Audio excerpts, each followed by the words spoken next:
Peace and love, peace and love. Hope everybody's having a good weekend so far. You know, if you're looking for me, Dr. Francel, find me at the Coconut Grove Organic Farmers Market every Saturday, Miami, Florida. Come on down and, you know, get this information, you know. But if you're not in the area and you want to know something, feel free to slide into the DMs. I'm happy to address those topics, you know. And I wanted to talk today about the new vaccination that's coming out. All right.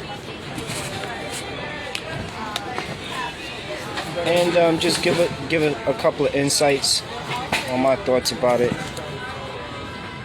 Namely, number one, you know, if you're under the age of 18 and over the age of 65, I would strongly recommend not engaging in the inoculation of that or taking that vaccine.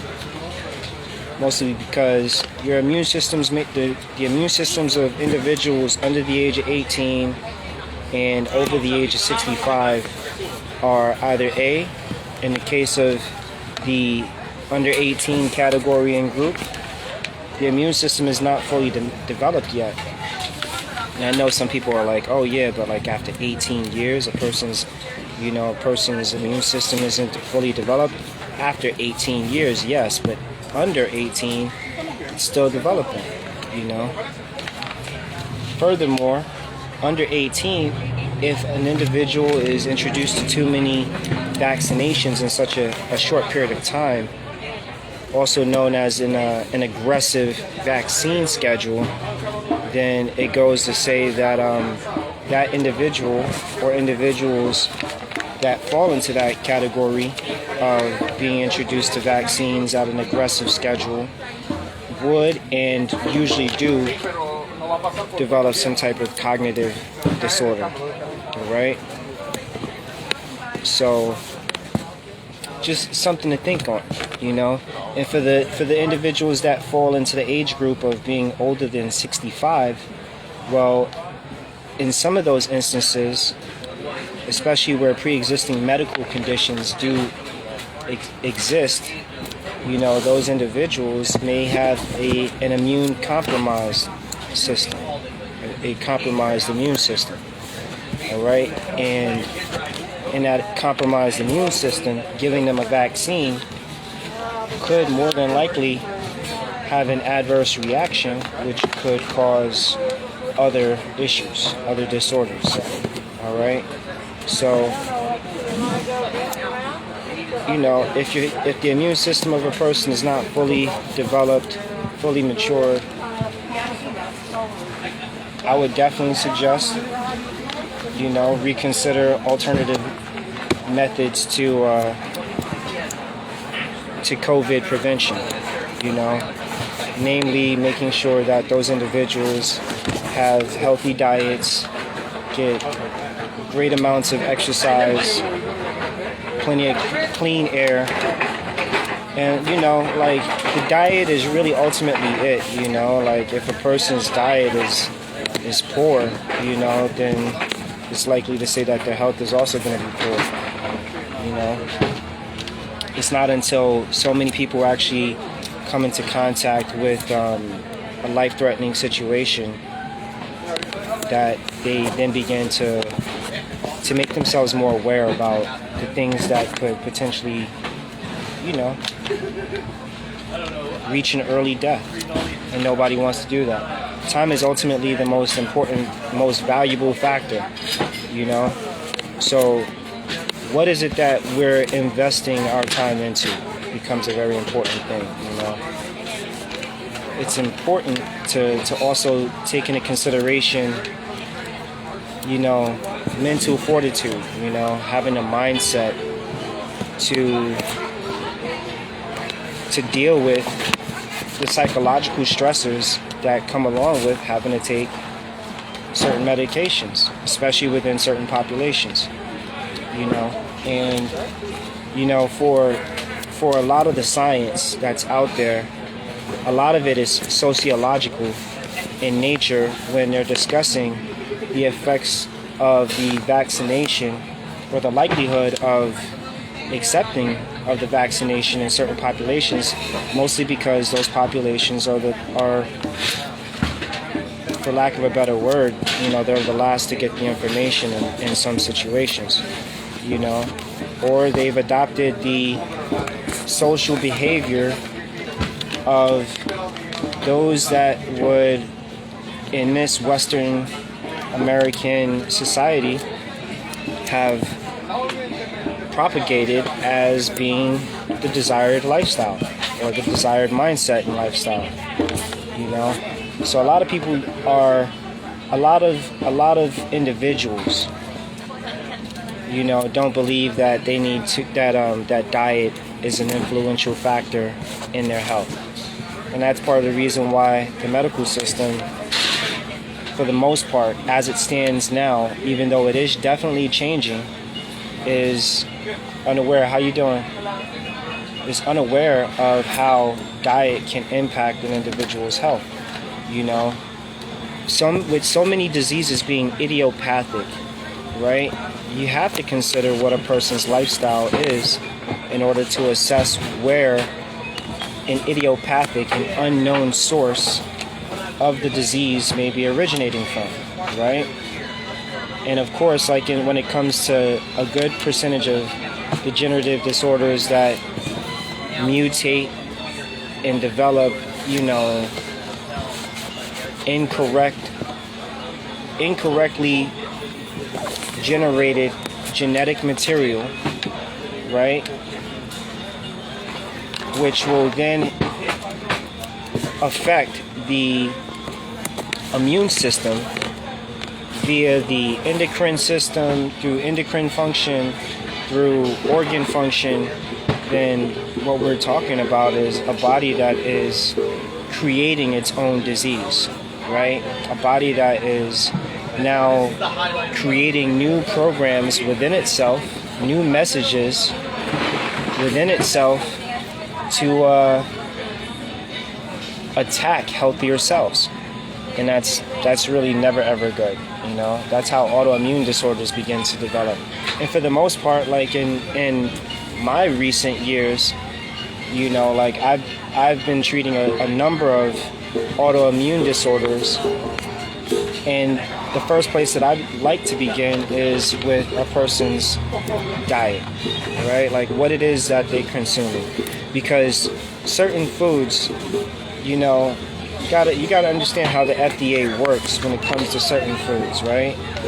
They don't restrict or advise the consumption of substances that will have short-term negative effects, right? But they will allow and, you know, give their stamp of approval on foods that will have a negative effect over a long-term period of time, right? Or diseases that have a low likelihood of developing through the ingestion, the consumption of certain foods, right? Which is really weird. It's kind of bizarre in many different ways. But hey, if that's how they're doing it, and many of us don't understand that that's how they're doing it because many of us are uninformed, then it falls onto us as the population, you know, as a population that seeks to be informed, to understand how it is that such entities like that work in order to prevent the development of certain social disorders from developing, right? So, and I say social disorders because for the most part, human beings are social animals, right? And if they're social animals, then it's only within social settings that certain diseases, certain viruses, certain bacteria, other contaminating factors may be passed from individual to another individual, right? Basically, everybody's drinking from the same well. You can expect everybody that drinks from that same well to get the same disease, right? And of course, even if it is the same disease, it does not always express in the same way. That's always a big thing to take into consideration. Just because one person tests positive for something and another person tests positive for the same thing does not mean that they will express the same symptoms, right? Because you have different adaptations and tolerances to different things, different levels of metabolism for different people. Weight plays a factor, circulation plays a factor, digestive function plays a factor, and so it's crazy, how this one size fit all system of healthcare seems to be now currently more or less the standard, and there are just too many people that are accepting of that. While there are so many people who are fighting for genetic or biological inclusion, which is also strange, but this is definitely a different age, definitely a different era of thinking, and the era of thinking that we're in currently is one where people have major access to information, but not everybody has the knowledge of how to approach research towards finding a solution, finding a valid solution, without becoming overwhelmed and developing Google-itis. That's what I call it, at least, when people are searching Google constantly on a regular basis. And then, they develop psychosomatic disorders, which is when, oh my goodness, I looked up this disease and I have all of these symptoms. You don't really have all of those symptoms, do you? Well, I think I do. Okay, are you a medical professional? Did you take any training on, how to diagnose disorders? Are you a pathologist? And the vast majority of people are not. You know what I'm saying? The vast majority of people are not pathologists. They're not biologists. And so many people don't know their own health. They don't know how certain foods negatively affect them, What's up, guys? You need some help there? A lot of people are eating food that they're allergic to and have been allergic to and don't recognize it as an allergic response. Right? And so they go a long period of time consuming certain foods that are contributing to the presence of digestive disorders, and they're like, oh, I don't know why it is that I get this or why it is that I get that. Now, the interesting thing is that when I have a conversation with individuals, because, and this is not to say I'm better or anything like that, it's just to say that I've undergone the educational process whereby I learned how to assess the progression of a disorder or of a disease and how to properly diagnose a disease, or rather treat a disease based on the symptoms. How you doing there, brother?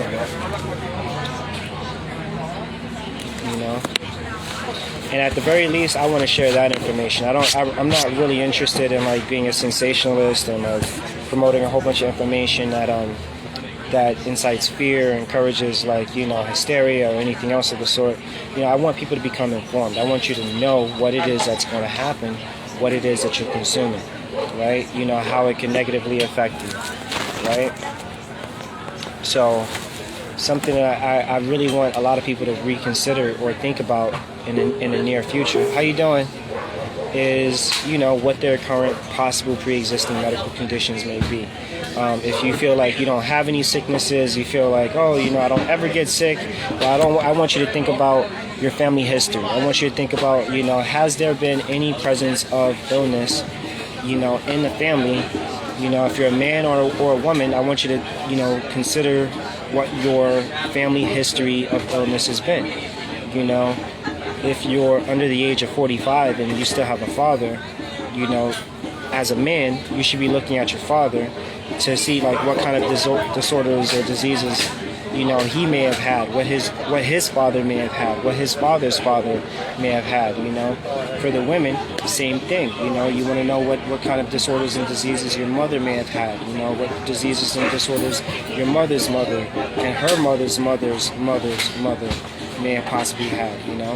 Because that's how we're able to assess whether or not certain disorders that are diagnosed within the allopathic community as being, determined as cancerous, or whether or not a person has a likelihood of developing some type of benign subclinical form of, of a cancer. All right. So, taking into consideration, like for myself, all right. And this is just how I also help other people, assess and learn how to make the determinations to what could possibly be happening in their family's history, right? My father suffers from cardiac disorders, right?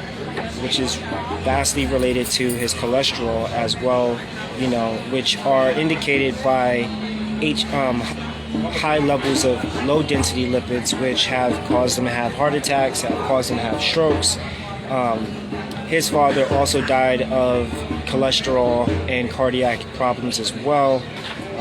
And so the likelihood of me developing a cardiac cholesterol-based disorder is higher simply because there's a genetic propensity or genetic likelihood that if I engage in a wrong form of lifestyle, or the wrong kind of dietary habits, my body is already ready to start, clogging up and choking up on bad cholesterol. So there has to be a continuous awareness in my mind that bad cholesterol, low density lipids are what I need to make sure I keep at bay or manage properly, so that way I don't develop the same disorders that my father and my father's father developed. As a man, there's still also the importance of like certain disorders that my mother may have had, and my mother's mother's mother may have had, and it absolutely is in the program, and we totally can reprogram ourselves to correct certain habits or correct certain functions, so that way we get on the proper program. As far as like, again, just going back real quick to the disorders that my mother may have had and my mother's mother may have had, is that there are cognitive disorders, senility, and potential diminishing vision throughout the course of the maternal side of my DNA. So these are things that I have to take into consideration, not only just for myself. I'm also a father, so I have to be sure that I'm aware of these things, because the disorders that my mother may have had and my mother's mother may have had, I also still carry that genetic information. And so having co-created daughters and a son, my daughters may develop the disorders of their mother as well as the disorders of my mother, as well as the disorders of their grandmother and their grandfather, and so on and so forth.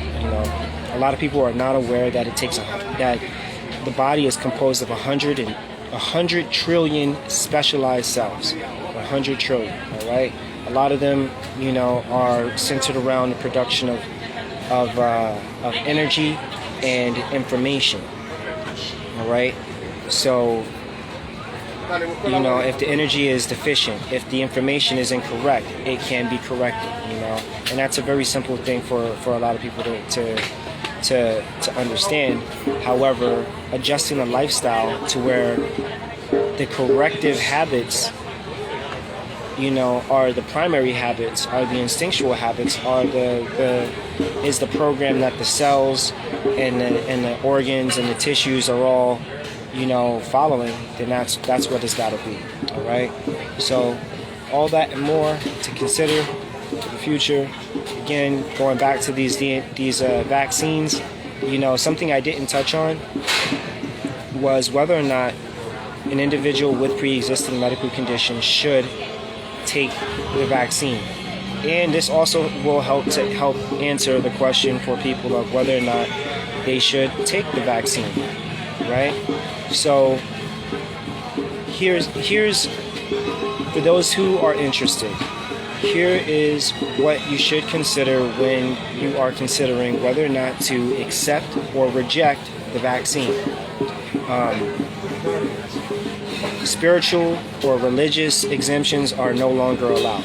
So you are no longer permitted, or it's no longer acceptable for reverends, ministers, and so on like that to issue affidavits that confirm the objection to vaccines, for religious reasons. They're saying, like, religion aside, like, we're trying to protect people from contracting a disease.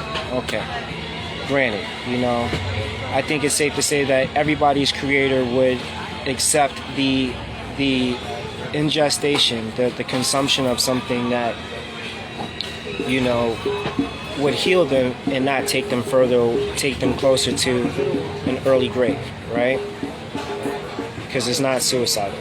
However, if the substances that are in the vaccination are likely to increase the risk of developing adverse effects or adverse reaction to a disease or to a vaccine, that is the waiver. That is the exemption. That is where the exemption comes in. All right. So if you're someone who has an asthma or a respiratory condition or a family history of respiratory disorders, then the vaccine may have a negative effect on people with respiratory conditions.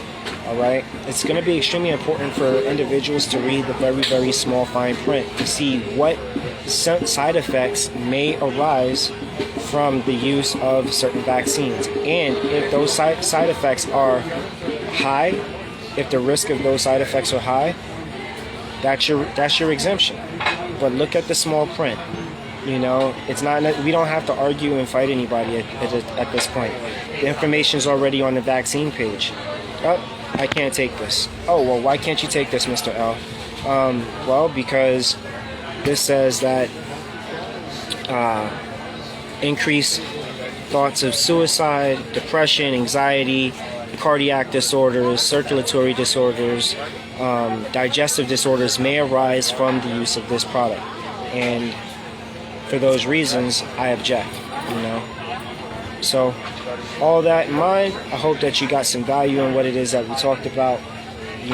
Yes, it was necessary for me to go through all that whole spiel to get you to that one place where you understand that, hey, if you have a pre-existing medical condition and the small fine print of the vaccine says that it is likely to increase the risk of developing X, Y, and Z, or that X, A, B, and C, 1, 2, and 3 may occur from the use of this product, I object. So, have a great day. And that's right, I'm checking my eyebrows on the camera. Out.